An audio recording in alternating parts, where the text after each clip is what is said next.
Écoutez, il n'y a pas un engagement sérieux qui est pris en cachette. C'est pour ça qu'on ne se marie pas en cachette. On dit qu'appeler les témoins, les parents, on veut que la famille soit séparée en cachette. On ne s'engage pas véritablement en cachette. Toute décision que tu prends en cachette n'est pas une décision sérieuse.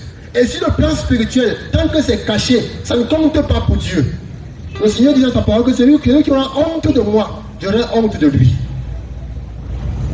Celui qui aura honte de moi, j'aurai honte de lui. Amen. Tout à l'heure, on va prier pour des personnes. Là où tu es, Dieu peut te guérir. Là où tu es, Dieu peut te délivrer. Là où tu es.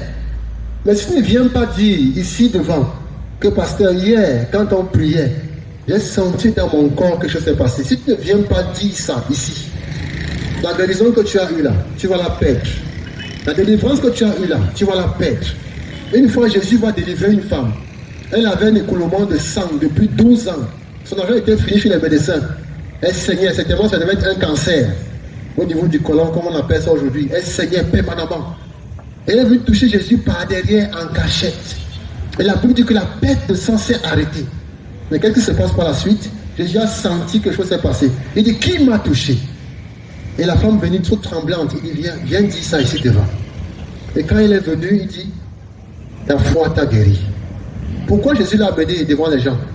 Parce que tant que ça demeurait caché, ce n'était pas sérieux. Tant que ça demeurait caché, ce n'est pas sur le plan spirituel, ça ne compte pas. Un engagement qui est caché n'est pas un vrai engagement. Amen. Ce n'est pas un vrai engagement. Il faut que le ciel le sache, les anges le sachent, les démons le sachent, que j'ai choisi Jésus.